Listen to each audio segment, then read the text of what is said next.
have to admit something, and this is gonna make me sound so, I don't know. Hi guys, welcome to my channel. Today I decided to answer a few questions that I've gotten on my socials through the years that people have been asking me. What better way to answer them than here with y'all? If you wanna hear all the juicy gossip, spicy hot tea, then stay tuned. So the first question is, what's a typical day in the life of Vanniall look like when you're not content creating? So my typical morning starts with a cup of coffee, whatever record I'm feeling that day. It's usually been a lot of Fleetwood Mac, but surprisingly I've been into a little Nirvana in the morning, and then another cup of coffee. And then I like to really center myself, usually with some nice yoga in front of the fire. Then I usually have to feed my cats, and then I'm usually off making content from there. The next question is, do you have a go-to outfit for feeling unstoppable and sexy? Surprisingly, my pajamas makes me feel very unstoppable and very sexy. I think it's because I work from home and I kind of see it as like rebel culture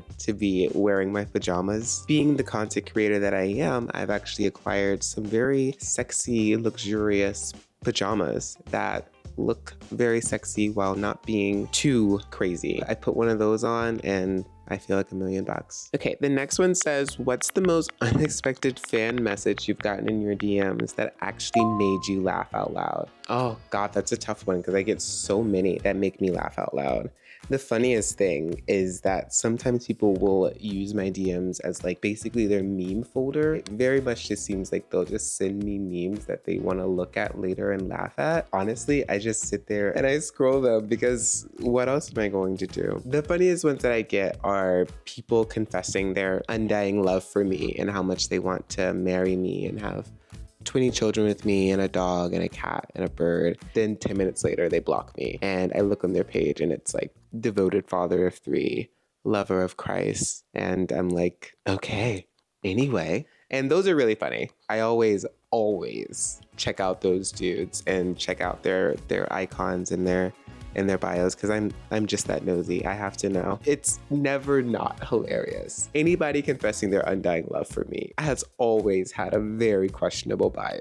How do you decide what to tease in your posts? Is it mood-based, fan requests, or is it just pure inspiration? I take a lot of my inspiration from manga, surprisingly or unsurprisingly. There's just a lot more post variation than you would probably ever see in any sort of like in manga, they get really crazy and have some really crazy camera angles, and it never quite comes out exactly like how it, looks in the manga. I've gotten some really good stuff just trying, and even if it never actually looks like, a side by side, it looks cool enough and it looks different enough to where I feel like it's not just another picture in a sea of thousands. Although I have my fair share of doggy face down picture. Like I can't pretend like I'm above a good old doggy picture because I am not. But I usually try to create what I feel in the moment, what feels sexy to me in the moment. And usually that can depend on just how I'm feeling, what part of my body that day makes me, feel the sexiest. And that changes every day, but so does my content. So the next one says, what's the cheekiest compliment you've ever received and how did it make you feel? I have to admit something, and this is gonna make me sound so, I don't know, but I kind of like getting catcalled. I live out in the woods. The only person that's catcalling me here is probably a deer or a bear. Whenever I go into the city, it is a completely different story. I kind of like it. I don't know why, and I don't always like it, and I always make sure to, death glare at anyone that I do not like it too. And I've never been pushed past my point of liking it or past my point of like consent, but a little stray, damn ma, it makes my day. And I don't know why it makes my day. And I have no sexual attraction to the guy that just screamed in my ear. Does it make me feel just a little bit sexier? Just a little bit. That is not permission to catcall me or any other random woman. But yeah, it's just a tiny little factoid. Okay, this one says, if you could time travel back to your first post, what would you tell your past self to post? God, my first like Twitter post, I would tell myself, honestly, do whatever you're doing. Do whatever you feel like doing and do it all the time. I don't think there's any right way or wrong way to be a content creator. I think we're all different types of creators that make different things. We have different audiences that like it. What I have ended up posting in the past and the fans that I've acquired because of it, I think I'm all the better for it, and I wouldn't want to ever really change that. It is what it is, and what it's been has been great. I love my fans. I love you guys. I wouldn't want any other fans ever. What, you think I want some sports bros? Although I do think a good portion of you are sports bros. So I've never played a sport in my life, never kicked a ball in my life, but I'm happy that you're here. We can relate to each other on that. How has your journey as a content creator since you started evolved? Any big aha moments? I think my big aha moment was when I stopped comparing myself to other girls. I think that I used to hard compare myself to just about any random girl that I would see. It would make me so insecure and put me in such a bad place. It never actually helped, and it would never help to try to copy that person's ideas. It would never be anywhere as good. It just wasn't the same thing. I never liked the result that I got.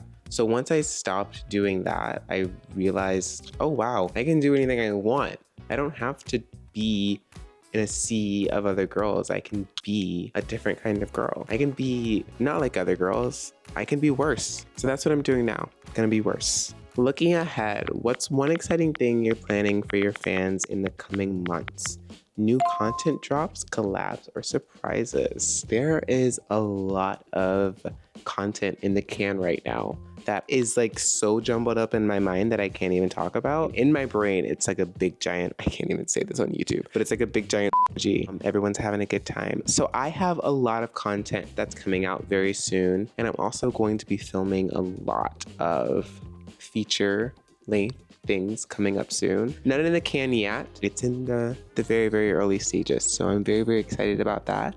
And there is absolutely no way that I will let you guys not hear about it. Whenever that comes out, whenever that makes itself into being a thing, I will make sure that you all are the first to know. Don't ever worry. Until then, you have to make sure that you're subscribed to me. That way you can actually see it if it comes out. I think that may actually be it for my questions, you guys. Holy, that's a catch. That was a lot of questions. You guys really grilled me, and I didn't even like get to the deep ones. I just did the ones that were like on the surface, seemed like, you know, cool and cute. I didn't even get to the like, what is the relationship like with your father questions. Maybe a different time, maybe another time. For right now, I feel like that's a good little intro into getting to know me, Vanniall. But if you want to see more of me, make sure to like, comment, and subscribe to me right here on my YouTube channel. And make sure to leave a comment and tell me one thing about yourself that maybe not everybody knows and you wouldn't mind them knowing. You know, don't give us anything crazy in my comment section, please. But until then, I'll see you guys next time.